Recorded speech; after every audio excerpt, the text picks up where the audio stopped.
नमस्कार। आज की इस खास चर्चा में हम सीधे एक बहुत ही सीरियस लेकिन बेहद जरूरी मुद्दे पर बात करेंगे। प्रॉपर्टी से जुड़े फ्रॉड और धोखाधड़ी।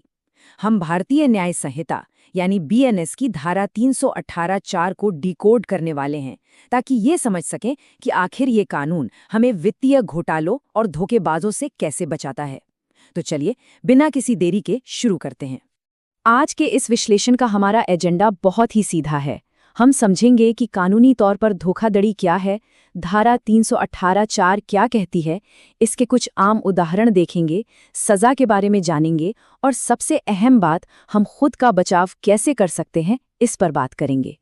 तो सबसे पहले बात करते हैं हमारे पहले पॉइंट की कि आखिर ये धोखाधड़ी या चीटिंग होती क्या है।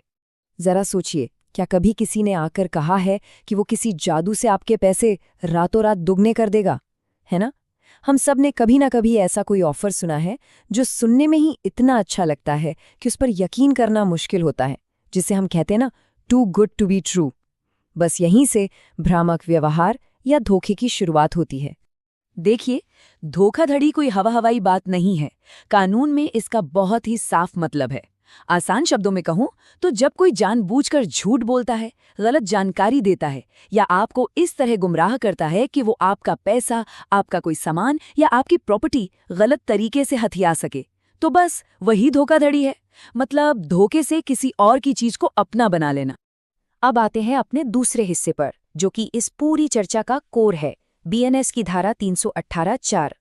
हमारी भारतीय न्याय संहिता में ये जो धारा 318(4 है ना, ये एक बहुत ही मजबूत ढाल की तरह काम करती है।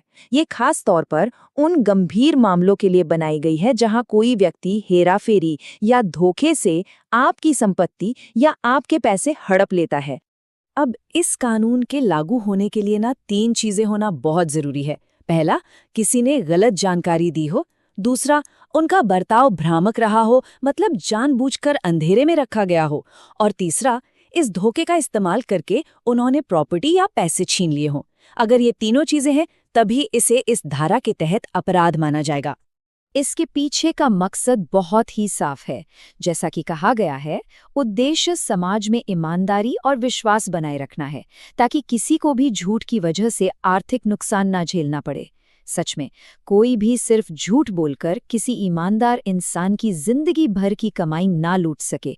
कानून बस यही पक्का करना चाहता है। चलिए, अब तीसरे भाग की तरफ बढ़ते हैं और देखते हैं कि असल जिंदगी में धोखाधड़ी के कुछ आम उदाहरण क्या हैं। यहाँ एक बात समझना बहुत जरूरी है। एक सही ईमानदार इन्वेस्टमेंट और एक पहले से रची गई धोखाधड़ी में जमीन आसमान का फर्क होता है। एक सच्चे बिजनेस में ना मुनाफा या संपत्ति देने की असल नीयत होती है, लेकिन जो फ्रॉड होता है उसमें शुरू से ही सिर्फ एक ही नीयत होती है, आपको बेवकूफ बनाना और पैसे लेकर रफू चक्कर हो जाना। सारा खेल इसी नीयत का है। अगर हम अपने आसपास देखें तो ऐसे कई स्कैम चलते रहते हैं, जैसे किसी ऐसे प्लॉट को बेचने का वादा करना जो असल में है ही नहीं, या फिर वो मशहूर पैसे डबल करने वाली स्कीमें।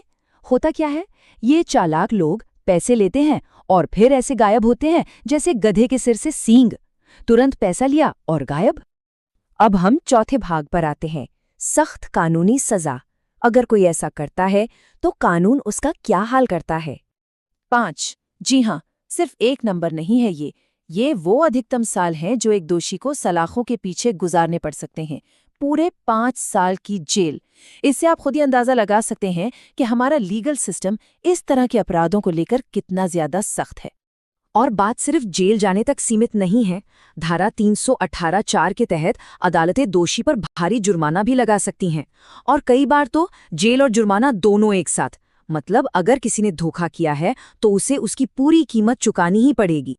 फाइनली हम अपने आखिरी और शायद सबसे जरूरी हिस्से पर आते हैं, आपका बचाव और वो कदम जो उठाने चाहिए।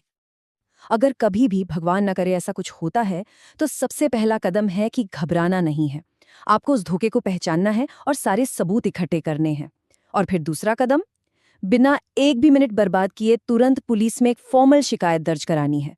सही समय पर एक्शन लेना ही न्याय पाने की सबसे बड़ी चाबी है। एक बात हमेशा याद रखिएगा, कोई भी इंसान अकेले या असहाय बिल्कुल नहीं है।